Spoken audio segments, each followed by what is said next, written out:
อ่ะโอเคสวัสดีครับ Good morning everyone Good morning Hi everyone everyone welcome to my Thai Food Channel ทำอาหารบ้านคนไทยขอบคุณมากครับขอบคุณทุกท่านทุกคนนะครับขอบคุณครับขอบคุณครับเข้ามาเป็นกำลังใจให้นอกเข้ามาเป็นกำลังใจให้ในช่องใต้เฮ็ดข่าวพักไหนกันเนาะหมายสูงกากูก็หมายสูงกาสวัสดีครับสวัสดีทุกท่านทุกคนพ่อแม่พี่น้องFC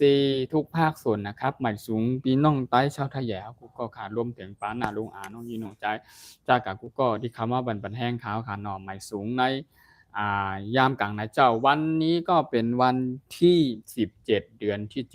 2025นั่นเองนะครับก็ตรงกับวันพฤหัสนะครับเนาะเมื่อในก่อนได้ยามกลางในเจ้าชงเจ้ามาพบกันตั้งข้าวช่องไต้เฮ็ดข่าวภาคหรือว่าไต้ฟู้ดชาแนลทำอาหารพื้นบ้านคนไต้นั่นเองครับวันนี้ก็ได้มาพูดคุยทักทายกันอีกนะครับวันนี้ผมจะมีเมนูกับข้าวพื้นบ้านพี่น้องคนไต้ชาวไทยใหญ่ของเราอีกแล้วนะครับมาในรูปแบบผักพืชต่างๆนะครับเรามีทั้งมะแตงมีทั้งผักมีทั้งผักชีนะครับวันนี้ก็จะมีเมนูนี่คือจะเรียกว่าเนื้อส้มจอกเนื้อส้มห่อนะครับแหนมจอกแหนมห่อแหนมมกนะครับเนาะแล้วก็จะมีตั้งโถเน่าแผ่นนะครับก็ดีกูนะครับเราจะนำกลับมาหักเป็นชิ้นๆแล้วก็จะย่ำหรือซานะครับเนาะในยามกลางในเจ้าเนี่ยจะเป็นเมนูแบบสัก2อย่าง3อย่างนะครับโอเคแล้วก็มาเมนูอีก1อย่างนะครับผมตอนนี้ก็คือเป็นถั่วนะครับถือเฮ็ดถั่วกูถั่วซานะครับเนาะเป็นถั่วที่เรามาล้างทำความสะอาดเรียบร้อยเราจะต้มทิ้งไว้ให้มันเปื่อยสุกเรียบร้อยแล้วก็นำกลับมาจะมาทำเป็นยำถั่วหรือซาถั่วพี่น้องคนไทยเรียกว่าถั่วกูถั่วซานะครับเนาะอันนี้ก็ถั่วกูถั่วซาอันนี้ปรุงเครื่องปรุงรสอะไรเรียบร้อยแล้วนะครับหลังจากนั้นเราก็จะมีตามด้วยมะเขือเทศนะครับมะเขือเทศซอยนะครับซอยเรียบร้อยนะครับแล้วก็จะมีทางกระเทียมนะครับก่อนอื่นนะครับเราจะผัดมะเขือเทศก่อน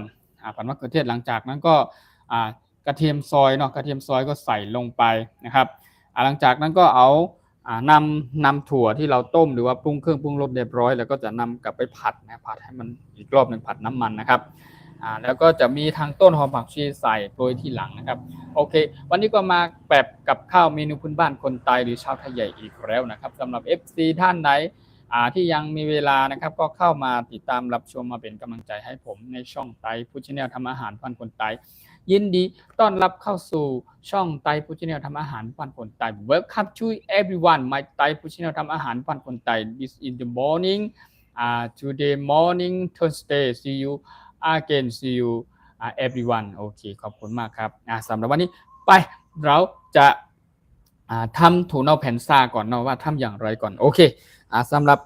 ถั่วเน่าแผ่นนะครับถั่วเน่าแผ่นนี่ก็ถั่วเน่าแผ่นก็จะมีทั้งมะเขือเทศมีทั้งพริกมีทั้งหอมแดงนะครับหลังจากนั้นก็เราจะนำถั่วเน่าที่เราคั่วหรือมันสุกเรียบร้อยกรอบเรียบร้อยแล้วก็นำกลับมาหั่นหรือใส่ในนี้เนาะโอเคนี่ใส่นี่แล้วก็เรียกว่ายำถั่วเน่าแผ่นซาถั่วเน่าแผ่นนะครับถั่วเน่าก็ออกหน้าตาประมาณนี้เนาะถั่วเน่าไต้เป็นพี่น้องคนไต้เป็นชาวไทยใหญ่เป็นพี่น้องคนไต้ของเรากินถั่วเน่าหอมถั่วเน่ากินตลอดทุกเมนูทุกครั้งการทำกับข้าวอาหารมันจะเป็นต้มแกงหุงผัดอะไรก็แล้วแต่จะต้องมีถั่วเน่านะครับถึงจะอร่อยนะครับครับสวัสดีครับทักทายครับ Good morning Good morning แซ่บขอบคุณครับจาก FC ท่านที่คอมเมนต์เข้ามาเป็นคนแรกครับขอบคุณมากครับ Thank you so much Thank you for your comment ขอบคุณมากครับขอบคุณมากๆครับจากการคอมเมนต์ขอบคุณมากๆครับ FC ทุกท่านทุกคนที่เข้ามาเป็นกำลังใจให้ผมนะโอเคอันนี้ก็เป็นมะเขือเทศซอยแล้วก็หอมแดงซอยหมักพริกซอยเนี่ยค่ะเนาะพี่น้องคนใต้ชาวไทยใหญ่ของเราจะเรียกว่าหมักคือซุมซอยผักหมี่ซอยหมักพริกซอยเนี่ยค่ะเนาะซอยโอเคหลังจากนั้นเราก็นำหักไปใส่ลงไปจัดไปครับจัดไปวันนี้ครับมาแบบช่วงเช้าหน่อยนะครับวันนี้ก็มาแต่คืนก็มาอาหารเมนูพื้นบ้านมื้อดึกนั่นเองนะครับวันนี้ก็มาแบบในช่วงเช้า9 โมงครึ่งนะ10 โมงก็ถือว่ายังเช้าอยู่นะครับit's now time 10 I think 9:45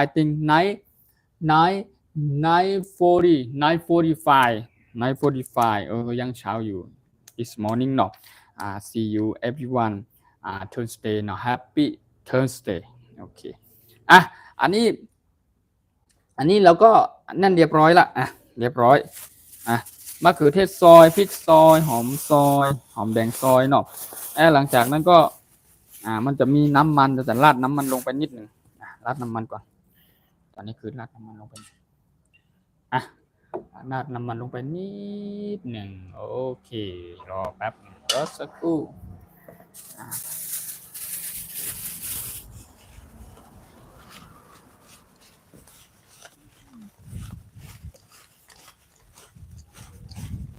สวัสดีครับสวัสดี FC ทุกท่านทุกคนนะครับสวัสดีครับสวัสดีพ่อแม่พี่น้องทุกภาคส่วนที่เข้ามาเป็นกำลังใจมาเป็นแห่งอกแห่งใจกันใหม่สูงกูก็เข้าใหม่สูงพ่อแม่พี่น้องกูก็เข้าใหม่สูงค่ะใหม่สูงครับสวัสดีครับสวัสดีครับก็คือใหม่สูงพี่น้องคนใจชาวไทยใหญ่ของเราจะเรียกว่าใหม่สูงเป็นการทักทายแบบเป็นในรูปแบบของพี่น้องคนใต้ชาวไทยใหญ่ของเราใหม่สูงค่ะใหม่สูงบ่มีพี่น้องใต้กูก็ใหม่สูง FC ทุกท่านทุกคนกูก็ค่ะสวัสดีครับสวัสดีทุกท่านทุกคนนะครับอันนี้ก็มาโถเน่าแผ่นซานะครับนี่โถเน่าแผ่นซาแล้วก็เราจะไปคั่วนำถั่วนะครับนำถั่วที่เขาต้มเสร็จเรียบร้อยเขาจะนำกลับไปคั่วไปผัดนะครับอีกรอบรอแป๊บนึงนะครับรอแป๊บนึงใจเย็นๆใจเย็นๆFC ทุกท่านทุกคนขอบคุณมากที่เข้ามาเป็นกำลังใจให้ผมนะครับ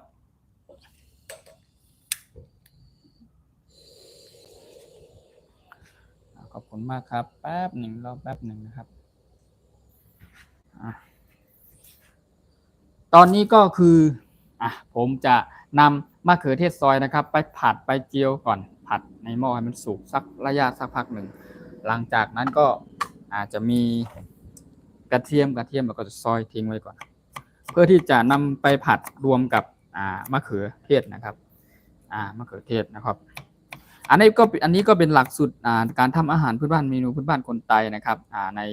ช่องไต้ผู้ที่ทำอาหารพื้นบ้านคนไต้นั่นเองนะครับสำหรับพ่อมีพี่น้อง FC บางท่านหรือประเทศอื่นหรือว่าพี่น้องต่างชาติเปิ้ลอาจจะยังไม่เคยเห็นไม่เคยได้รับชมกันนะครับก็เข้ามาติดตามรับชมได้จะได้รู้จักกันมากยิ่งขึ้นแล้วก็จะได้รู้จักกับข้าวกับปลาเมนูพื้นบ้านคนไต้ด้วยนะครับมันเป็นอย่างไรและมันทำกินกันง่ายหรือมากน้อยแค่ไหนนะครับโอเคสำหรับวันนี้ก็มีความสุขครับสวัสดีครับปีเตเฮ็ดพักสังคานั่นโอเคแลบหวานเต้หวานทนโอเคขอบคุณมากครับจากการคอมเมนต์ค่ะยินดียิ่งจมฮับตอนคาน้องที่เขามาปันแห้งขาวพิมพ์เป็นภาษาพี่น้องคนไต้ชาวไทยใหญ่ของเราเข้ามาจากการคอมเมนต์ FC ก็ขอบคุณมากครับวันนี้ผมหรือพี่นะครับผมหรือพี่จะทำกับข้าวเมนูพื้นบ้านคนไต้นะครับวันนี้ก็จะมาทำโถโกแล้วก็โถโกซาโถโกนะครับโถเน่าซาโถเน่าโกแหนมจอกแหนมมุกนะครับเชี่ยมนะครับนี่ไปด้วยขนาดรอแป๊บนึงรอสักครู่ฮ้อนใจเย็นใจเย็นใจเย็นครับถูนะครับดีซาถูไว้ก่อนถูที่เขาอันนี้เขาปรุงเครื่องปรุงรสเรียบร้อยละเราจะถูนะถูเนี่ยหน้าตาจะออกเป็นมอกหน้าเนาะถูหน้าตาประมาณนี้เฮ็ดถูซานะครับเนาะเขี้ยมนะครับนี่เอามาให้ตัวกันนี่เป็นมองได้ครับมองได้กับถู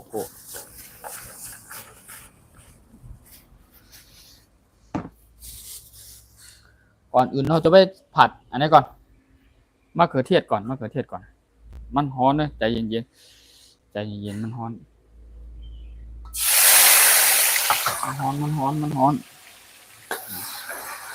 จากFCเขาผัดมะเขือเทศกันเนาะ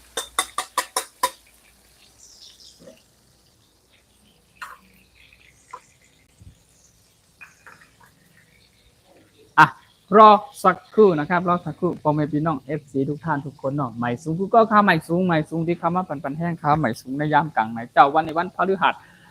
เป็น9 โมงครึ่ง10 โมงก็ถือว่ายังเจ้าอยู่ค่ะเนาะยังไปลากันคือกันเนาะโอเคให้โคหมักส้มก่อนโคหมักส้มเสร็จแล้วหลังจากนั้นก็เขาจะมีกระเทียมเนาะกระเทียมเขาก็ปล่อยลงไปกระเทียมที่เขาซอยนะคะเนาะกำขนาดกระเทียมเดี๋ยวซอยมันเดือดแล้วก็ใส่ในช้อนดีกว่ากระเทียมเนาะกระเทียมใส่ลงไป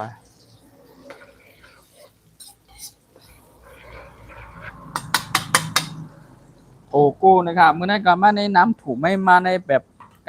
กับเขาอาหารพื้นบ้านพี่น้องคนใต้ชาวไทยใหญ่เขาเรียกว่าโถโก้โถซานะครับเนาะ FC ทุกท่านทุกคนหมายสูงกูก็หมายสูงที่เขามาปันแห้งเขาหมายสูงเนาะหมายสูงทุกท่านทุกคนหมายสูงค่ะเพราะมีพี่น้องกูก็หมายสูงไม่นะคะเฮ้ไม่นะหลังจากที่แป๊บหนึ่งหาที่วางอันนี้ก่อนหาที่วางอันนี้ก่อนรอสักครู่ใจเย็นหลังจากที่เราผัดมะเขือเทศอะไรเรียบร้อยนะครับนี่หลังจากที่ผมผัดเจียวผัดมะเขือเทศหรือว่าเจียวหอมเนาะเรียบร้อยผมก็จะนำถั่วนะครับใส่ลงไปใส่ลงไปในนี้แป๊บหนึ่ง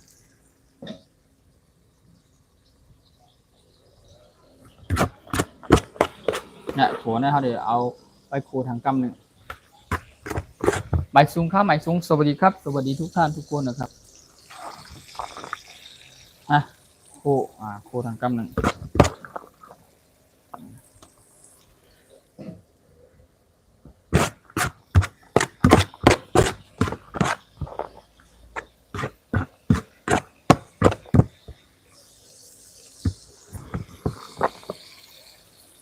โค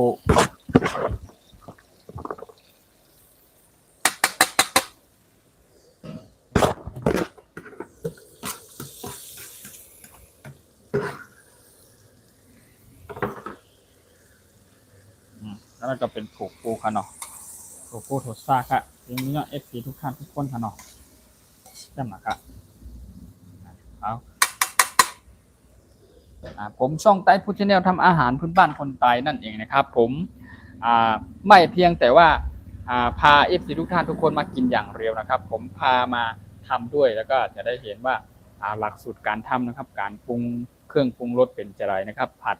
เจียวหุงต้มเป็นอย่างไรนะครับกับข้าวเมนูพื้นบ้านคนไทยนะครับก็อยากให้ FC ทุกท่านทุกคนรวมไปถึงพี่น้องต่างชาติต่างประเทศนะครับพี่น้องต่างถิ่นต่างแดนรวมถึงพี่น้องคนไทยคนเมืองของเรานะครับพี่น้องทุกภาคส่วนนะครับจะได้เห็นจะได้ดูนะครับว่าการทำกับข้าวกับปลาเป็นอย่างไรไม่ใช่ว่าพามากินอย่างเดียวนะครับกินอย่างเดียวใครก็กินได้กินเป็นกันทั้งนั้นแหละแต่อันนี้พามาทำด้วยให้ดูให้เห็นแบบชัดๆเห็นแบบในไลฟ์สดเลยนะครับโอเค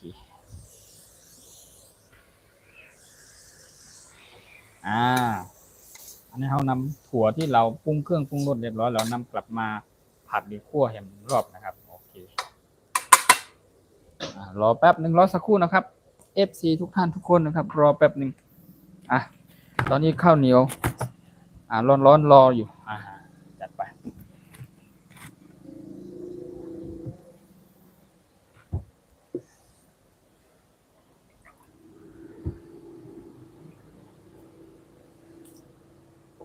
สวัสดีครับสวัสดี FC ทุกท่านทุกคนสวัสดีท่าน FC เพิ่งเข้ามาใหม่นะครับสวัสดีครับยินดีต้อนรับเข้าสู่ช่องไต้พุทธแนลทำอาหารพื้นบ้านคนไทยโอเคถั่วคั่วถั่วซ่าถั่วคั่วเรียบร้อยจัดไปเลยตักใส่ถ้วยเลยนี่สุดยอดครับสุดยอดอีกนิดนึงครับนี่เอาคั่วนิดนึงหน้าตาประมาณนี้ลองชิมถั่วเน่าแผ่นดูก่อนว่ามันเป็นจะได้เนาะจัดไปถั่วเน่าแผ่นน้องคนใต้เขาเนาะ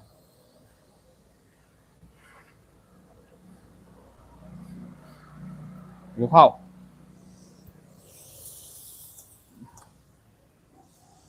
สุกเรียบร้อย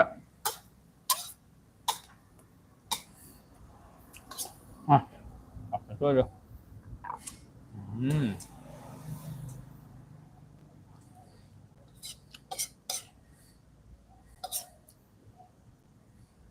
เข้มหน่อยครับผมไม่พี่น้องต้องห่วง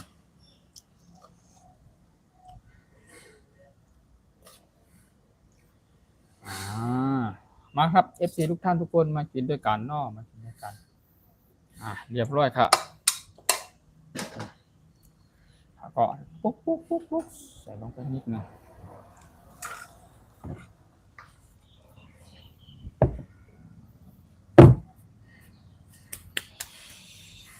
หมายสูงข้าหมายสูงพ่อแม่พี่น้องสวัสดีครับเอฟซีทุกท่านทุกคนนะครับโถโกค่ะโถโกโถซากับพ่อแม่พี่น้องไทยกูก็เอฟซีทุกท่านทุกคนพี่น้องคนไทยคนเมืองพี่น้องต่างชาติต่างถิ่นต่างแดนนะครับพี่น้องคนไทยชาวไทยใหญ่กูก็นั่นแหละมาในนามเมนูพื้นบ้านคนไทยโถโกโถซาอะไรใช่ไหมครับมาจัดไปค่ะน้องปอกมาแต่งก่อน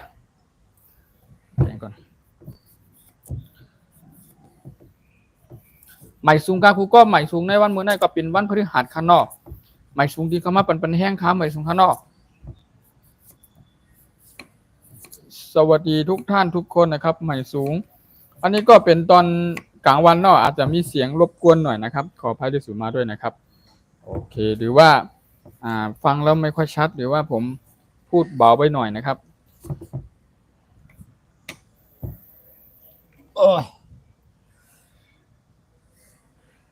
เข้มนะครับความพี่น้อง FC ทุกท่านทุกคนมากินกับข้าวกับปลามีคนบ้านคนตายเฮาจอมกันข้างนอกใหม่สูงกูก็เข้าใหม่สูงข้าวก็หาเวลาอิดอ่อนปอดอ่อนตะนึงเสเพื่อจะได้มาพบพูดคุยปอมพี่น้อง FC เขากูก็ข้างนอกมานะครับก็จะใจเวลาอยู่ประมาณ1 ชั่วโมงครับโอเคประมาณ1 hour เนาะประมาณ1 hour โอเคลองดูโทโกโทต้มโทซะเป็นอย่างไรจัดไปโอ้ฮอนขนาดยะจัดไปนี่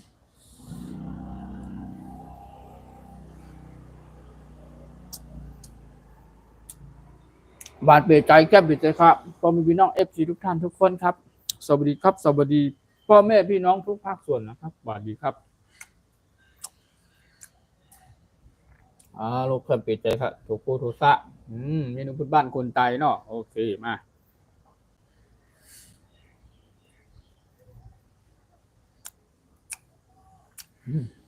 นี่จอกเนี่ยเนื้อชมจอกขวานเนี่ยสมครับ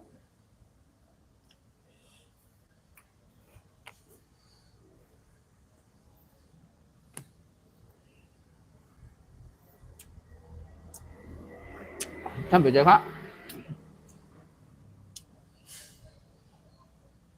โอ้ย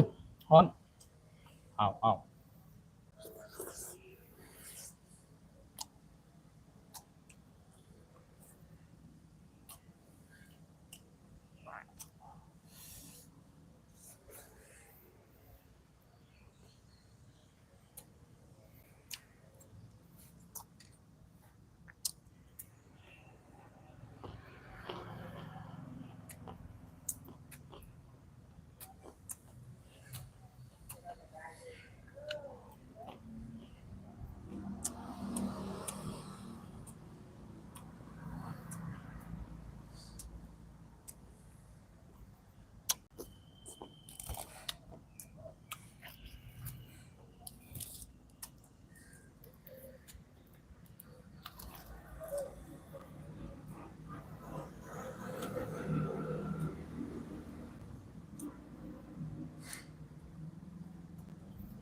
โอ้โหกูในหวานเต้เดี๋ยวมันฮอนหน่อยรส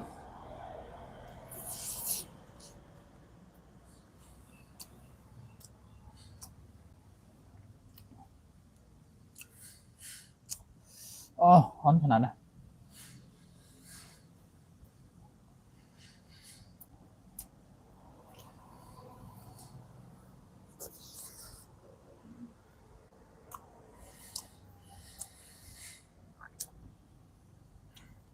คุณฟ้า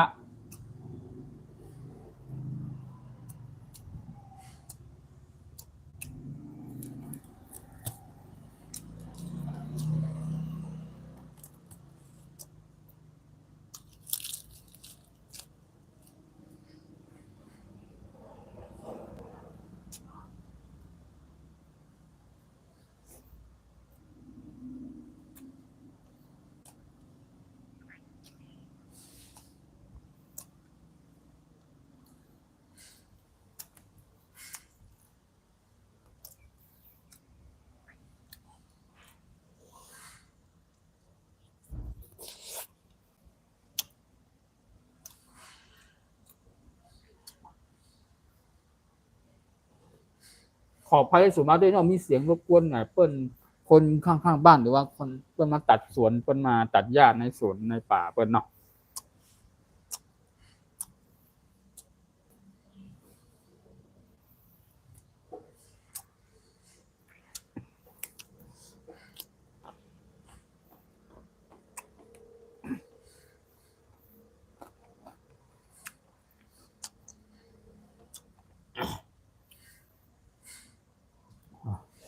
โลโก้จังหวะครับ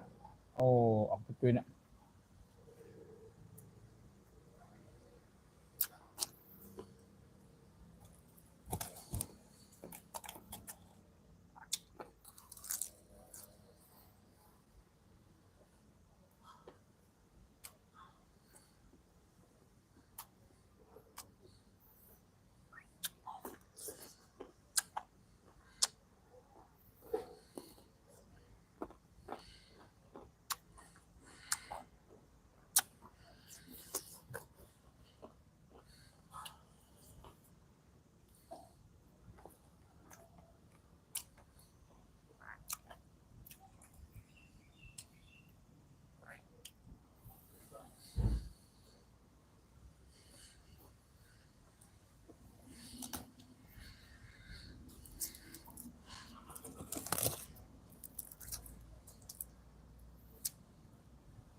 ต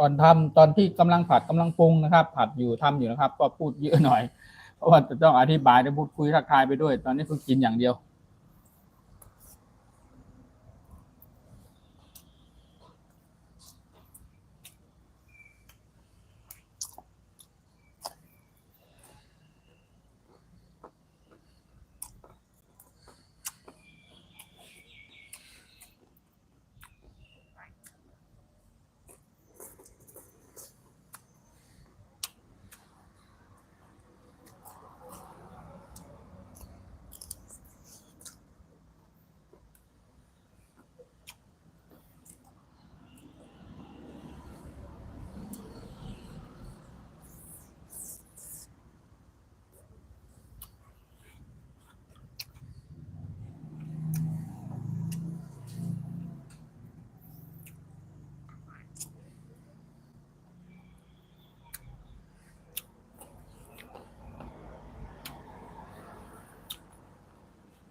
แล้วเนี่ยเนื้อซุมจอกเข้มเหรอฮะ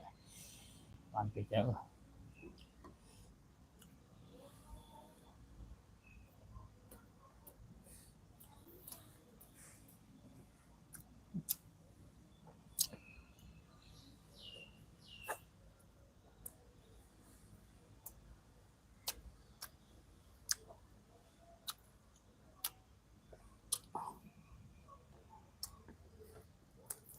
นะตอนนี้ก็ได้10 โมง 10 นาทีเนาะ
หมายสูงกูก็ข้างนอกหมายสูงหมายสูงหมายสูงหมายสูงครับหมายสูง FC ทุกท่านทุกคนนะครับหมายสูงหมายสูงที่คำมาปัดปันแห้งครับหมายสูงครับหมายสูงสวัสดีครับสวัสดีทุกท่านทุกคนนะครับสวัสดีครับโอเคมี FC เนาะสวัสดีค่ะขออนุญาตฝากช่องสักช่องด้วยนะคะโอเคเดี๋ยวนะครับเอาช่องหงสายฟ้าเนาะโอเคหงสายฟ้าได้ครับหงสายฟ้าเนาะครับหลังจากที่ผมไลฟ์สดหรือว่าลงไลน์แล้วผมจะเข้าไปดูนะครับและเข้าไปเป็น FC แล้วก็เข้าไปติดตามเนาะเพื่อที่เป็นกำลังใจให้กันซึ่งกันและกันนอกจาก FC ทุกท่านทุกคน FC ที่ทุกท่านทุกคนที่เข้ามาเป็นกำลังใจเนาะของช่องไต้พุทธินทำอาหารที่มาสนใจครับยินดีต้อนรับทุกท่านทุกคนครับสวัสดีครับ Hi you have dinner you have dinner oh no dinner breakfast in the morning breakfast my something fruit tonal panza the โทโทต้มโก้นะครับเนาะโทต้มโก้แล้วก็มีเนื้อสมจอกเนื้อสมมกนะครับเนาะไตเมนู people ไตเมนู people โอเค welcome to everyone welcome to your in my Thai พุทธินธรรมอาหารบ้านคนไทย welcome to thank you so much thank you for your comment thank you very much thank you ขอบคุณมากครับขอบคุณทุกท่านทุกคนเนาะใหม่สูงกูก็ค่ะโอเคหงสายฟ้าเลยให้เราดูชื่อก่อนไม่ใช่พังสายฟ้าโอเคพังสายฟ้าไม่ใช่หงพังสายฟ้าได้หมายสูงกูก็ค่ะหมายสูง FC ทุกท่านทุกคนนะครับสวัสดีครับสวัสดีในวันนี้เป็นวันพฤหัสเนาะในยามช่วงเช้า9 โมงครึ่ง10 โมงกว่าตอนนี้เนาะเป็นกับข้าวเมนูพื้นบ้านคนไทยนั่นเองนะครับ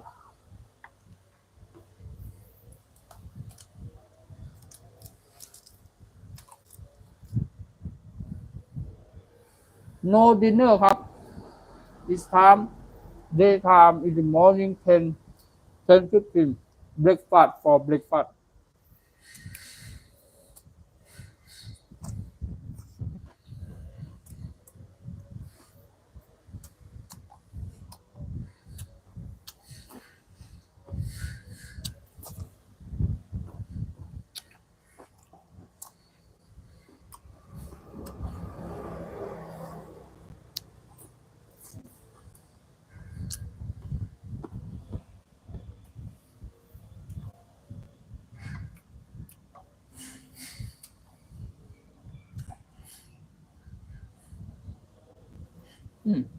มันสมจอกน่ะสมจอกสมัครหวานเสีย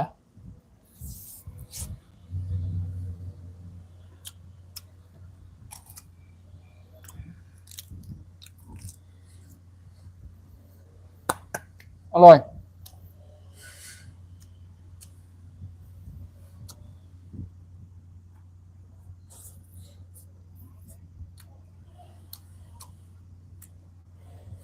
โอ้ตัวโก้สมัครso good so good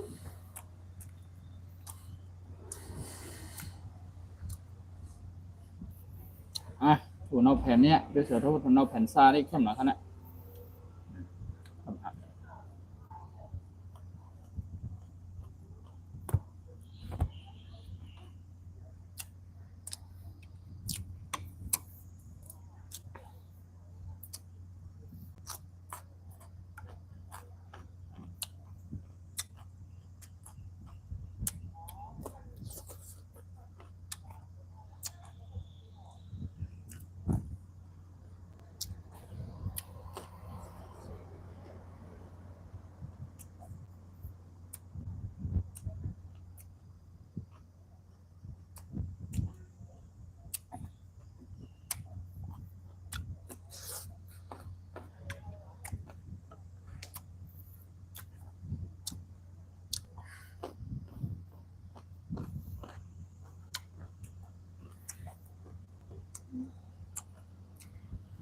สวัสดีครับสวัสดีFC ทุกท่านทุกคนนะครับหาช้อนก่อนช้อนก่อน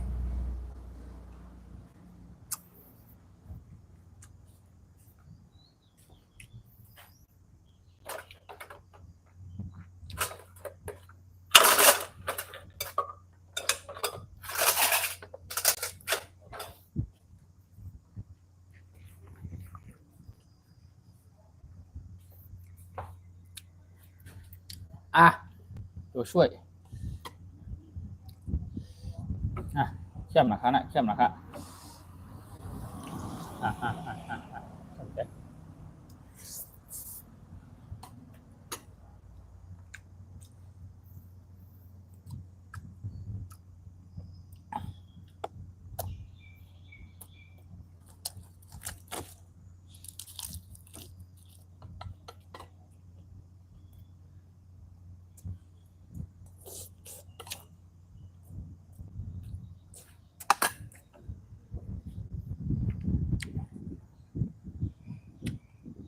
แต่อร่อยนะครับยักษ์ใหญ่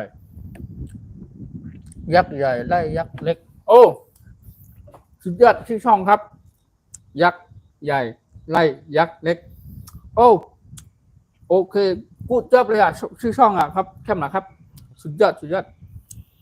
ขอบคุณมากครับใช่ครับอร่อยครับขอบคุณมากครับขอบคุณจากการคอมเมนต์เนาะ FC ทุกท่านทุกคนที่เข้ามาเป็นกำลังใจให้ผมขอบคุณมากครับขอบคุณทุกท่านทุกคนนะครับสวัสดีทุกท่านทุกคนนะครับรวมถึงพี่น้องต่างชาติเนาะขอบคุณมากครับ Hi everyone thank you so much thank you everyone thank you for you follow for me subscribe for me thank you for you comment thank you so much thank you ขอบคุณมากครับ welcome to everyone my Thai channel ทำอาหารบ้านคนไทยเนาะยินดีต้อนรับทุกท่านทุกคนเข้าสู่ช่องไทยผู้ชแนลทำอาหารบ้านคนไทยนั่นเองนะครับขอบคุณมากครับขอบคุณครับ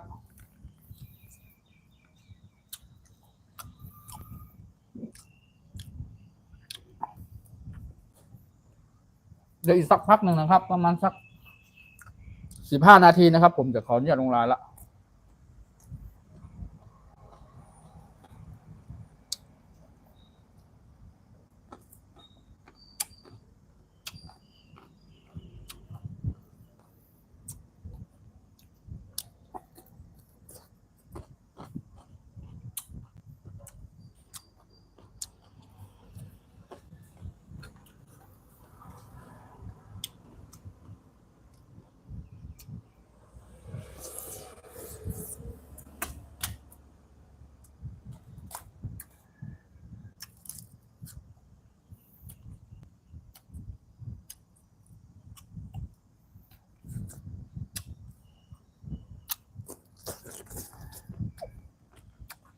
หมดแล้ว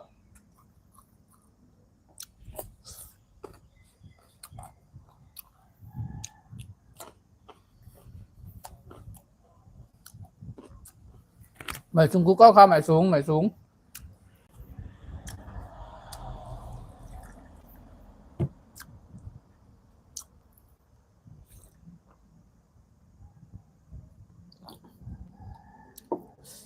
สวัสดีครับสวัสดีทุกท่านทุกคนนะครับสวัสดีพ่อแม่พี่น้อง FC ผู้เป็นที่รักของช่องไทยพุทธแนลทำอาหารพื้นบ้านคนไทยทุกท่านทุกคนนะครับรวมถึงพี่น้องต่างชาติต่างถิ่นต่างแดนต่างประเทศนะครับรวมไปถึง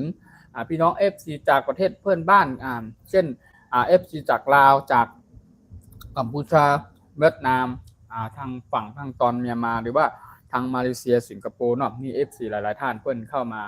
ติดตามรับชมเป็นกำลังใจให้ผมนะขอบคุณมากขอบคุณทุกท่านทุกคนนะครับขอบคุณมากๆครับแซ่บช่างเชื่อมเรือ USA ครับขอบคุณมากครับขอบคุณจากการคอมเมนต์ขอบคุณมากครับขอบคุณFC ที่เพิ่งเข้ามาใหม่แล้วก็คอมเมนต์เข้ามาใหม่ๆเนาะขอบคุณมากครับขอบคุณจากการคอมเมนต์ขอบคุณจากการกดไลค์กดแชร์กดติดตามให้ช่องผมไทยพุทธแนลทำอาหารพื้นบ้านคนไทยนะครับสวัสดีทุกท่านทุกคนนะครับยินดีต้อนรับเข้าสู่ช่องไทยพุทธแนลทำอาหารพื้นบ้านคนไทยทุกท่านทุกคนนะครับเดี๋ยววันหลังผมจะพาทางคนท่าผู้ชำนาญการทำอาหารบ้านคนไทยของเราแล้วก็ผมจะไปเที่ยวป่าเดินป่าแอวป่าตามไร่ตามสวนตามทุ่งตามนานะครับผมจะถ่ายหรือไลฟ์สดให้ดูว่าไปหาผักเก็บผักตามไร่ตามสวนตามทุ่งตามนามันเป็นอย่างไรนะครับว่า มันจะมีความสุขสนุกสนานมากน้อยแค่ไหนนะครับก็เดี๋ยวหรืออาจจะทำเป็นวิดีโอนะครับตัดเป็นวิดีโอเป็นคลิปวิดีโอแบบความยาวนะครับน่าจะไม่ต่ำกว่า10 นาที15 นาที1 ชั่วโมงครึ่งชั่วโมงอะไรว่าไปผมก็จะหาวิดีโอตรงนี้ก็เพื่อที่จะให้ FC ทุกท่านทุกคนได้มาดูได้มารับชมกันนะครับได้มาดูกันว่ามันเป็นอย่างไรกับข้าวเมนูพื้นบ้านคนไทยของเรานะครับผมจะอัปโหลดลงไปบน YouTube ของไทยฟู้ดชาแนลทำอาหารพื้นบ้านคนไทยนั่นเองนะครับก็จะหาคลิปหรือทำเมนูต่างๆนะครับเกี่ยวกับการทำอาหารพื้นบ้านคนไทยนะครับกับข้าวเมนูพื้นบ้านคนไทยของเรานั่นเองครับผมจะอัปโหลดลงไปเยอะๆนะครับสำหรับท่านใดที่อยากดูวิธีการทำหลักสูตรต่างๆก็คือสามารถเข้ามาติดตามรับชมในช่องไทยฟู้ดชาแนลทำอาหารบ้านคนไทยนะครับภาษาอังกฤษจะเป็นชื่อช่องครับไทยฟู้ดชาแนลครับแล้วก็ตามด้วยภาษาไทยก็คือทำอาหารพื้นบ้านคนไทยนั่นเองนะครับแล้วก็จะมีภาษาพี่น้องคนไทยชาวไทยใหญ่ของเราด้วยนะครับก็เขียนว่าไทยเฮดข้าวพักนะครับคือรวมทั้งหมดก็จะเป็นชื่อช่องว่าไทยฟู้ดชาแนลทำอาหารพื้นบ้านคนไทยนะครับก็ยินดีต้อนรับทุกท่านทุกคนนะครับสำหรับFC ต่างประเทศด้วยพี่น้องต่างถิ่นต่างแดนครับรวมถึงพี่น้องคนไทยคนเมืองนะครับแล้วก็รวมถึงในต่างแดนต่างๆประเทศหรือว่าทางกลุ่มชาติพันธุ์ต่างๆหรือว่าที่เป็นเขาเรียกว่าอะไรที่ค่อนข้างน่าจะรู้จักกันถ้าเป็นกลุ่มชาติพันธุ์หรือว่าถ้าเป็นเกี่ยวกับชนเผ่านะคนอยู่บนดอยบนป่านะครับค่อนข้างจะรู้จักกันเกี่ยวกับผักพืชต่างๆหรือว่ากับข้าวเมนูพื้นบ้านเนี่ยอาจจะรู้จักกันเยอะอยู่นะครับก็ไม่เป็นไรยินดีต้อนรับเข้าสู่ช่องไต้ฟู้ดชาแนลทำอาหารบ้านคนไทยทุกท่านทุกคนก็แล้วกันเข้ามาเป็นกำลังใจเป็นแรงอกแรงใจผมเป็นกำลังใจในการทำช่องทำคลิปทำวิดีโอทำกับข้าวกับปลาเมนูพื้นบ้านคนไทยนะครับสำหรับพี่น้องต่างถิ่นต่างแดนหรือว่าต่างประเทศก็คือเพื่อนอยากจะรู้อยากเห็นนะครับอยากทราบอยากกินอยากชิมดูอยากลองดูนะครับก็มี FC บางท่านเพื่อนคอมเมนต์เพื่อนทักทายถามเข้ามาเพื่อนบอกว่าเพื่อนอยากกินดูอยากชิมดูอยากจะลองดูว่ามันเป็นอย่างไรอยากจะสัมผัสจริงๆกับข้าวเมนูพื้นบ้านคนไทยเพื่อนบอกว่าถ้าเพื่อนมีโอกาสเพื่อนจะมาเที่ยวแถวฝั่งเอเชียของเราแล้วก็เพื่อนจะมาเที่ยวแถวตอนเหนือละฉานของทางพี่น้องคนไทยชาวไทยใหญ่ของเราที่อยู่เยอะๆนะครับแล้วก็โดยเฉพาะในประเทศไทยเนาะเพื่อนก็อยากจะมาเที่ยวมาแอลนะครับเพื่อนบอกว่าถ้ามีเวลามีโอกาสเพื่อนกำลังวางแผนอยู่นะครับจาก FC ตุรกีหรือว่าจากพี่น้องชาวอังกฤษนะครับเพื่อนบอกว่าเพื่อนอยากมาเที่ยวนะครับเพื่อนบอกว่าถ้าได้มีโอกาสเพื่อนอยากมาชิมดูลองดูจริงๆทำให้ดูจริงทำให้ดูให้เห็นแบบสดๆร้อนแบบให้เห็นจริงๆเลยอย่างเดียวสามารถสัมผัสจริงๆประมาณนี้นะครับผมโอเคจากสำหรับ FCทุกท่านทุกคนนะครับหรือว่าที่ติดตามผมแล้วก็หรือที่ยังไม่ติดตามก็ดีนะครับที่เข้ามาเป็นกำลังใจให้ผมไม่ว่าจะเข้ามาเป็นเวลานิดหน่อยสั้นๆนิดนึงเพราะว่าบางท่านก็เข้าใจเปิ้ลอาจจะต้องทำการทำงานเนาะเพราะว่าประเทศหรือบ้านเราตอนนี้มันเป็นตอนกลางวันอยู่นะครับถ้ามาฝั่งตอนยุโรปไปทางอเมริกาทางนั้นก็คือตอนนี้ก็คือจะอยู่ที่10 โมงครึ่งก็จะอยู่ประมาณ4 ทุ่มครึ่งมานี่หรือเปล่าครับเพราะว่าของเราเป็นเดย์ไทม์ของมันเป็นทูไนท์ละก็ส่วนมากถ้าเป็นเมื่อค่ำเมื่อคืนหรือว่ากับข้าวเมนูมื้อดึกที่ผมชอบมากินกันนะครับเราชอบมาทักทายพูดคุย FC ทุกท่านทุกคนในยามค่ำคืนมื้อดึกนะครับก็จะเป็นพี่น้องต่างชาติค่อนข้างน่าจะเยอะอยู่ครับแต่ในส่วนตอนกลางวันก็อาจจะเป็นหรือว่าในตอนเช้านะครับเป็นพี่น้อง FC จากในฝั่งเอเชียของเรานะครับก็เป็นตอนกลางวันเหมือนกันเนาะเพื่อนก็ทำการทำงานบ้างบางท่านเพื่อนก็หยุดเพื่อนก็มีเวลาเพื่อนก็เข้ามาดูที่เพื่อนติดตามรับชมผมไว้อยู่นะครับก็ขอบคุณมากขอบคุณทุกท่านทุกคนนะครับ thank you so much thank you everyone thank you everyone follow for me subscribe for me share for me thank you welcome to everyone my Thai food channel ทำอาหารเพื่อบ้านคนไทย thank you for your comment thank you so much thank you today I'm so happy very happy I think everyone so happy me too เหมือนกันใช่ไหมมีความสุขเหมือนกันเนาะวันนี้ก็ happy Thursday เนาะ happy Thursday for today เนาะโอเคก็อาจจะมาเจอกันใหม่ในอีกครั้งหนึ่งนะครับอาจจะเป็นพรุ่งนี้นะครับ everyone I come to see you everyone maybe tomorrow in the morning I'm not sure tomorrow okay tomorrow I think in the evening or after 11 12 my dinner evening เนาะประมาณเนี้ยประมาณตอน5 ทุ่มครึ่งหลังเที่ยงคืนประมาณนี้เป็นอาหารมื้อดึกเป็นกับข้าวมื้อดึกนั่นเองนะครับก็มี FC ต่างชาติบางคนเพิ่นอาจจะเข้ามาดูนะครับ ครับทุกครั้งที่ผมได้มาไลฟ์สดได้มาพูดคุยทักทายหรือว่ามาทำกับข้าวกับปลามี FC จากพี่น้องต่างประเทศหรือว่าต่างชาติก็ค่อนข้างเยอะอยู่นะครับเพื่อนมาเป็นกำลังใจมากดไลค์กดแชร์กดติดตามให้ผมนะครับก็วันนี้ก็ผมใช้เวลาไปประมาณ42นาทีแล้วสักอีกประมาณน่าจะไม่เกิน1ชั่วโมงนะครับผมจะขอเนี่ยลงไลน์ก่อนนะครับยันตั้งข้องลงไลน์ก่อนขอบคุณมากครับก่อนที่ผมจะลงไลน์หรือว่าขออนุญาตลงไลน์ไปนะครับผมจะขอทักทายกล่าวเป็นภาษาพี่น้องคนไทยชาวไทยของเราด้วยนะครับอีกระยะสักพักนึงนะครับไม่ซุงค่ะไม่ซุงบอมไม่บีน้องใต้ไม่ซุงปาหน้าลุงไม่ซุงกูก็ไม่ซุงที่เขามาปั่นแห้งขาวในข้องใต้เฮ็ดข้าวพักนะครับเนาะหรือไต้เฮ็ดข้าวพักก็ช่องไต้ผู้ที่ทำอาหารเป็นบ้านคนไต้ค่ะยินดีตอน5กูก็ไม่ซุงปาหน้าลุงปอไม่บีน้องทุกภาคส่วนคนไต้ชาวไทยกูก็ค่ะเนาะเมื่อนะครับก็ยินดีแล้วมีตั้งเสื้อใจจ่อใจมวลใจมีตั้งเสื้อใจมีแห้งอกแห้งใจนะครับเนาะแล้วก็ยินดีโจมยิบฮับตอนที่เข้ามาปั่นแห้งขาวในข้องใต้มากดไลค์ปั่นขาวกดแชร์ปั่นขาวกดติดตามปั่นขาวนะครับเนาะถ้าเป็นภาษาอังกฤษเขาก็เรียกว่า follow เนาะ follow up follow for me เนาะกดติดตามปั่นขาวยินดีฮับตอนกูข้อครับบ่มีพี่น้องไต้มาดีอยู่ในเมืองไทยอยู่เมืองใต้อยู่กุฏิกูตังอยู่เมืองใต้ปอดเปิ้นกุฏิทั้ง12ปันนาเนาะพี่น้องคนไต้ชาวไทยแหวกูก็เนาะที่อยู่ต่างประเทศต่างแดนที่เขามาเป็นกำลังใจให้ผมขอบคุณมากยินดียินโจมหับตอนกูคอยินดีโจมใหญ่นำค่ะตั้งแต่น้องยิงน้องใจปีอายปีนังในขณะปาหน้าลุงปู่ย่าตายายปู่ย่าตายายออกคิงกูก็เนาะที่เป็นพี่น้องคนไทยชาวไทยใหญ่เขาไม่ว่าจะอยู่ที่ไหนในโลกใบนี้นะครับที่ไปอยู่ต่างประเทศก็ดีที่อยู่ในประเทศไทยก็ดีที่อยู่ในฝั่งตอนราชานประเทศพม่าก็ดีนะครับที่เป็น FC จากทุกท่านของพี่น้องคนไทยชาวไทยใหญ่ครับผู้ก็ที่เข้ามาบันแห้งครับยินดียินโจมครับตอนผู้ก็ใหม่สูงผู้ก็ขาน้องใหม่สูงยินโจมใหญ่นานพายินโจมใหญ่นำกายินโจมคาที่เข้ามาบันแห้งขาวเนาะโอเคอันนั้นก็ไม่เป็นภาษาพี่น้องคนไทยชาวไทยใหญ่ของเราในคำการกล่าวทักทายอำลาหรือพูดคุยทักทายกันนั่นเองนะครับสวัสดีครับก็คือหมายถึงว่าใหม่สูงค่ะใหม่สูงก็คือแปลว่าสวัสดีครับนะครับสวัสดีครับทุกท่านทุกคนก็แปลว่าไม่ซุ่มกับกูก็กูก้นในคันเนาะยินดีต้อนรับทุกท่านทุกคนนะครับก็ยินดีฮับตอนกูก็ขากูก้นนะครับเป็นภาษาพี่น้องคนไทยชาวไทยของเรานั่นเองนะครับในส่วนของพี่น้องชาวอังกฤษชาวต่างชาติเพื่อนก็อาจจะเรียกเราว่าพี่น้องรัชชาหรือออสเตรเลียหรือพี่น้องไตมิโนพีโปนั่นเองครับคนไตพี่น้องคนไทยไตพีโปประมาณนี้พี่น้องคนไทยคนเมืองภาคกลางหรือภาคอื่นมันอาจจะชอบเรียกว่าพี่น้องคนไทยพี่น้องชาวไทยใหญ่นะครับหรือว่าพี่น้องคนเหนือคนเมืองนะครับพี่น้องเหนือคนเหนือเราก็จะชอบเรียกเราว่าพี่น้องคนไทยบางท่านก็เรียกบางคนก็เรียกว่าพี่น้องคนชาวไทยใหญ่นั่นเองนะครับขอบคุณมากขอบคุณจากการติดตามขอบคุณจากการคอมเมนต์นะครับขอบคุณจากการกดไลค์กดแชร์กด Subscribe ให้ผมนะครับขอบคุณมากๆครับขอบคุณครับอีกสักประมาณสัก15นาทีน่าจะไม่ถึงนะไม่เกิน1ชั่วโมงแล้วกันผมจะขอเนี่ยลงไลน์แล้วครับ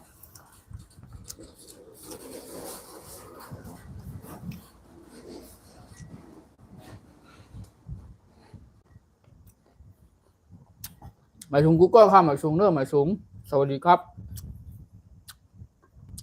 โถนเอาแผ่นผ้าอันนี้ก็เป็นโถนเอาแผ่นผ้าโถนเอาผ้าหมดแล้วค่ะโถนเอาซาก็คือโถนเอาแผ่นนั่นเองนะครับโถนเอาแผ่นที่เรานำโถนเอาแผ่นที่เป็นแผ่นนะครับเรานำกลับไปทอดให้มันสุกหรือกรอบเรียบร้อยเรานำกลับขึ้นมาหักหรือซอยแล้วก็หักเป็นชิ้นๆนะครับแล้วก็ใส่มะเขือเทศใส่พริกหอมแดงต้นหอมผักชีปรุงด้วยเครื่องรสต่างๆนะครับหลังจากนั้นก็เราก็มายำหรือซ่าเขาเรียกว่าโถนเอาแผ่นซาพี่น้องคนไทยนั่นเองนะครับแล้วก็มีทั้งเนื้อแหนมเป็นห้องแหนมพี่น้องคนไทยคนเมืองเรียกว่าแหนมใช่ไหมเดี๋ยวห้องเนื้อสมจอกเนื้อสมแอปเนื้อสมมกนะครับเนาะแหนมจอกแหนมมกแหนมแอปนะครับเนาะแล้วก็โถโก้นั่นก็อาจจะเรียกว่ายำซายำถั่วหรือเปล่ายำถั่วต้มเนี่ยแต่ว่าเราเรียกว่าโถโก้โถซาโถต้มนะครับพี่น้องคนไทยชาวไทยใหญ่ของเราซึ่งเป็นกับข้าวเมนูพื้นบ้านคนไทยโดยแท้จริงๆนะครับแบบนี้ถ้าเราไปตามตลาดนัดไม่ว่าจะไปอยู่ที่ตลาดในที่มีกลุ่มพี่น้องคนชาติเผ่าพันธุ์เราเยอะๆหรือว่าพี่น้องคนไทยชาวไทยใหญ่หรือว่าพี่น้องคนไทยคนเมืองก็อาจจะไม่ค่อยมีขายกันนะครับเพราะมันวิธีการทำดักสูตรของมันก็ค่อนข้างทำหลายขั้นตอนอยู่หรือว่าเบิร์ดอาจจะไม่ตั้งขายว่างขายนะครับประมาณว่าถ้าเราอยากกินเรา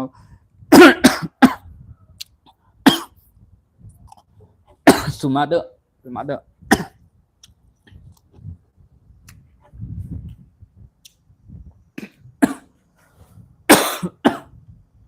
เอาไปไหนแล้วอ่ะ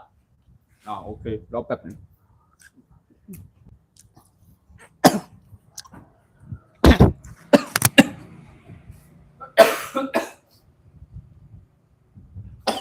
ครับ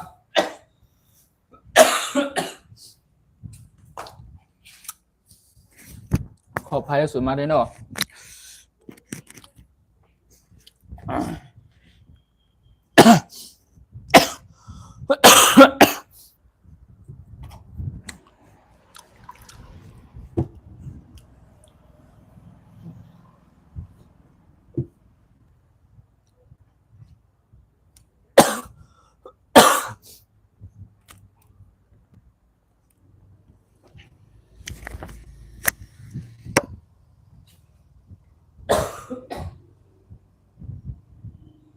อะไรละเราผมว่า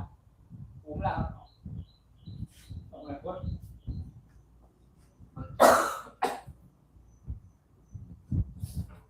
ครับนึงรอสักครู่นะครับขอโทษนะครับขอโทษขออภัยในสุบะด้วยนะครับผมมาเล่าต่อหรือต่อจากตะกี้นะครับผมว่า ตามตลาดนัดนะครับทั่วไปมันจะไม่ค่อยมีนะครับถั่วแบบนี้นะครับเดี๋ยวเราต้องทำกินเองนะครับสำหรับพี่น้องคนใต้ชาวไทยใหญ่ของเรานะครับถ้านึกได้คิดถ้าอยากจะทำกินนะครับเราก็หามานะครับมาต้มเสร็จเรียบร้อยแล้วก็นำกลับมาบีบน้ำให้มันแห้งๆนะจากนั้นเราก็ซอยหั่นใส่ในกระมังไว้นะครับแล้วก็จะมีทางเครื่องปรุงต่างๆนะครับวัตถุดิบที่เราจะต้องเตรียมใส่ด้วยเกลือชูรสผงถั่วเน่าอะไรว่าไปแล้วก็มีทางพริกมีทางต้นหอมผักชีซอยมะเขือเทศเจียวแล้วก็กระเทียมเจียวเนาะใส่ปรุงลงไปนะครับก็เป็นหลักสูตรการทำอาหารพื้นบ้านคนใต้คือจากการทำอาหารพื้นบ้านคนใต้หรือจากฝีมือคนเฒ่าผู้ชำนาญการทำอาหารบ้านคนใต้ของเรานั่นเองครับเพิ่นก็ทำให้กินอร่อยนะครับก็สำหรับ FC บางท่านบางคนที่เพิ่น เข้ามาดูในคลิปในวิดีโอต่างๆนะครับเพิ่นอาจจะเห็นมีคนเฒ่า1คนนะครับเพิ่นผู้ช่วยทางมือซ้ายและมือขวานะครับเพิ่นก็จะถามหาแต่เพิ่นบอกว่าฝากถึงลูกถึงหลานฝากถึงพ่อแม่พี่น้อง FC ทุกท่านทุกคนด้วยไม่ได้เข้ามาอยู่ไม่ได้เข้ามากินแบบในไลฟ์สดด้วยแต่เพิ่นทำกับข้าวกับปลาเมนูบ้านคนใต้อันนี้ก็คือจากฝีมือคนเฒ่า เอาที่เพิ่นทำไว้เพิ่นแนะนำว่าทำแบบนี้ใส่แบบนี้หลักสูตรการทำของมันนะครับกับข้าวเมนูพื้นบ้านคนใต้ก็มันคือไม่ใช่ว่าแบบปรุงไปเลยใส่ไปเลยต้มไปเลยแกงไปเลยเรื่อยมันก็จะไม่อร่อยนะครับก็ทุกอย่างมันมีที่ไปที่มามีหลักสูตรการทำของมันนะครับถ้าอยากจะทำอยากจะกินแบบอร่อยนะครับกินแล้วแบบแซ่บอีหลีที่เขาว่านี่ก็คือต้องใจเย็นๆต้องทำแบบตั้งอกตั้งใจต้องหา เครื่องปรุงวัตถุดิบให้มันครบชุดนะครับ มันถึงจะอร่อยนะครับสิ่งที่ขาดเลี่ยงไม่ได้ก็คือถั่วเน่าแผ่นหรือผงถั่วเน่านั่นเองนะครับสำหรับพี่น้องคนไทยหรือชาวไทยใหญ่นะครับไม่ว่าจะต้มจะแกงจะหุง แล้วแต่จะผัดอะไรก็แล้วแต่นะครับจะต้องใส่ผงถั่วเน่าหรือถั่วเน่าแผ่นนะครับทุกๆครั้งมันถึงจะอร่อยนะครับกับข้าวยอดเยี่ยมกับข้าวพี่น้องพื้นบ้านคนไทยนะครับส่วนมากจะมีแต่ผักพืชต่างๆนะครับไม่ค่อยเน้นเนื้อสัตว์เท่าไหร่นะครับก็กินผักมีประโยชน์นะครับกินผักแล้วมีประโยชน์จริงๆอย่างเช่นมะแตงผักพวกนี้ครับมันก็ดีต่อสุขภาพร่างกายเรานะครับก็มันดีต่อระบบกับการขับถ่ายของเราด้วยนะครับคนเราต้องรักษาสุขภาพกินผักที่มีประโยชน์นะครับห้ามกินของมันของทอดเยอะนะครับก็เป็นกินผักพืชต่างๆผักต้มกับผักลวกกันนะครับก็ส่วนมากใน ทุกๆครั้งหรือว่าในทุกๆคลิปหรือว่าที่ผมได้ลงหรืออัปโหลดหรือว่าที่ผมได้มาไลฟ์สดทำกับข้าวกับปลาก็ส่วนมากพี่น้อง FC ทุกท่านทุกคนลองสังเกตดูนะครับจะเป็นกับข้าวที่มีผักเยอะที่สุดผักพืชต่างๆนะครับกินกับผักต้มผักลวกผักอย่างเช่นมะแตงนะครับมะแตงนี่คืออร่อยคือแตงให้แตงโซนแตงลูกใหญ่จึงนั้นหวานเป็ดเลยครับกินกับน้ำพริกกินกับผักกินกับ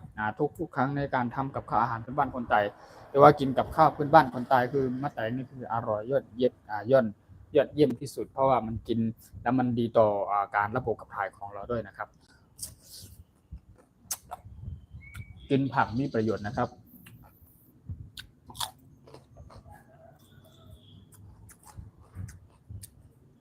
ตอนนี้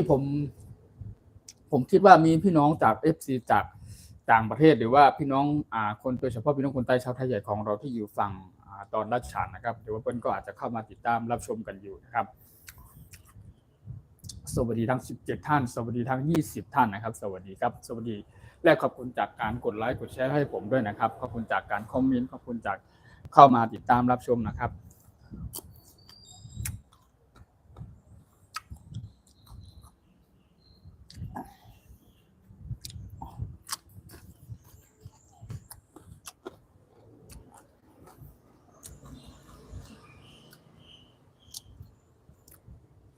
โอเคตอนนี้ก็คือ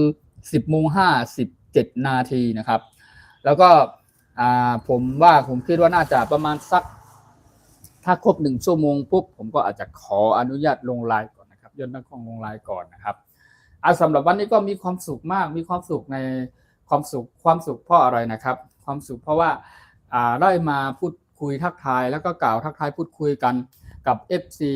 ไม่ว่าจะเป็นพี่น้องคนไทยคนเมืองพี่น้องต่างชาติต่างถิ่นต่างแดนต่างประเทศนะครับ FC ทุกท่านทุกคนรวมถึงพี่น้องคนไทยชาวไทยใหญ่ของเราทุกท่านนะครับก็ขอบคุณมากทุกท่านทุกคนก็เป็นที่รักของช่องไทยพูดชาแนลทำอาหารบ้านคนไทยของผมนั่นทุกท่านทุกคนนะครับขอบคุณมากขอบคุณจากการติดตามรับชมนะครับที่เข้ามาเป็นกำลังใจให้นะครับขอบคุณมากขอบคุณทุกท่านทุกคนเนาะขอบคุณมากครับจาก FC ต่างชาติก็คือยินดียินจมฮับตอนคานอดWelcome to my Thai Food Channel ทำอาหารพื้นบ้านคนไทยนั่นเองนะครับ Welcome to everyone thank you for everyone thank you so much thank you for everyone follow for me thank you ขอบคุณมากๆครับวันนี้ก็มีความสุขเนาะเป็นเพราะว่าการได้มาพูดคุยทักทายกันนั่นแหละครับก็ทำกับข้าวกับปลาให้รู้มากินให้ดูนะครับก็โอเคก็มีความสุขดีในการที่ได้ทำในสิ่งที่เราชอบในสิ่งที่เรารักแล้วก็ในสิ่งที่เราอยากให้เขาเรียกว่าอยากให้มันมีความสุขในทุกๆครั้งในการกินกับข้าวกับปลาหรือว่าการทำอาหารที่บ้านคนไทยนะครับก็อยากจะมีความเรียกว่าความสนุกสนานกับการได้ทำกับข้าวกับปลาอีกแล้วไม่พอได้มาพูดคุยทักทาย FC ทุกท่านทุกคนมาเป็นกำลังใจให้ผมนะครับก็ผมก็มีแรงมีเรี่ยวมีแรงมีกำลังใจนะครับจาก FC ทุกท่านทุกคนที่เข้ามากดไลค์กดแชร์ให้กดติดตามให้เป็นกำลังใจให้ผมในขณะที่ผมไลฟ์สดทุกๆครั้งนะครับก็มี FCทุกท่านใน FC บางท่านเปิ้นก็ว่างบางท่านเปิ้นก็ไม่ว่างนะครับถ้าเปิ้นว่างเปิ้นก็เข้ามารับชมเป็นกำลังใจให้นะครับขอบคุณมากครับขอบคุณทุกท่านทุกคนที่กดไลค์กดแชร์ให้ยกหัวมีโป้งให้ผมกดไลค์กด follow ติดตามผมนะครับขอบคุณมากขอบคุณจาก FC ขอบคุณจากพี่น้องต่างชาติต่างถิ่นต่างแดนทุกท่านทุกคนแล้วก็ขอบคุณจากใจผมจริงๆที่ได้มี FC ทุกท่านทุกคนผู้เป็นที่รักทุกท่านเข้ามาเป็นกำลังใจให้ผมนะครับและก็สนใจในการดูกับข้าวกับปลาพื้นบ้านคนไทยเนาะที่เข้ามาแซ่บๆครับผมขอบคุณมากครับแซ่บๆครับอร่อยครับขอบคุณครับ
สวัสดีครับสวัสดีทาง19ท่านนะครับ19ท่านหรือ13ท่าน13ท่านนะครับดูผิดหรือ9จากเลข10เป็นเลข9คือ13ท่านใช่แล้วครับขอบคุณมากครับขอบคุณจากการคอมเมนต์ขอบคุณจากการติดตามรับชมผมนะครับในช่องไปชแนลทำอาหารบ้านคนไทยนะครับขอบคุณมากครับขอบคุณครับยินดีจมฮับตอนกูก็ค่ะน้องหมายถึงกูก็ค่ะโอเคตอนนี้คือใช้ได้เวลา1 ชั่วโมงครบเต็มละครับผมก็จะขออนุญาตลงไลน์ก่อนนะครับขอตัวลาไปก่อนเนาะย้อนตั้งข้องลงไลน์ก่อนค่ะเนาะพอมีพี่น้อง FC ทุกท่านทุกคนค่ะที่เข้ามาปั่นเป็นแห้งขาวใหม่ก็ข้าวใหม่สูงสวัสดีครับโอเค bye bye everyone bye bye see you again see you for tomorrow again okay I think tomorrow maybe in the morning or afternoon in the evening see you again everyone ขอบคุณมากครับบายบาย everyone ครับใหม่สูงครับกูก็บายบายครับใหม่สูงไว้มาพูดคุยทักทายกันใหม่นอกใหม่สูงกูก็ใหม่สูงที่เขามาบันแห้งขาวในของไตเฮ็ดข่าวพักไหนข่าวนำมาแล้วก็มีความสุขดีในการที่ได้มาพูดคุยทักทายกันอีกแล้วไม่พอได้พา FC ทุกท่านทุกคนมากินกับข้าวกับปลากันนะครับมารู้จักกับข้าวเมนูพื้นบ้านคนไทยของเราเยอะๆนะครับ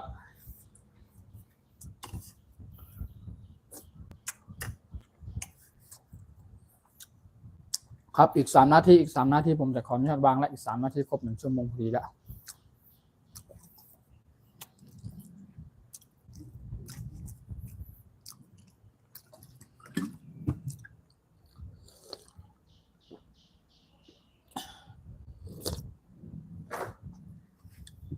ครับ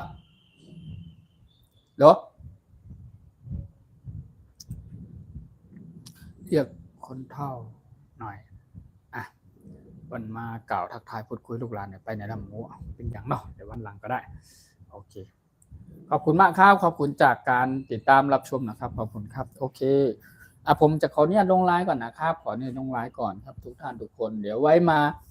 พบกันใหม่ในวันถัดไปเนาะอาจจะเป็นวันพรุ่งนี้หรือวันถัดไปเนาะเจอกันอีกครั้งนึงนะครับในช่องไต้พุทธินทำอาหารพื้นบ้านคนไต้นะครับทุกๆครั้งที่ผมได้เข้ามาไลฟ์สดหรือว่าทำกับข้าวกับปลานะครับก็มี FC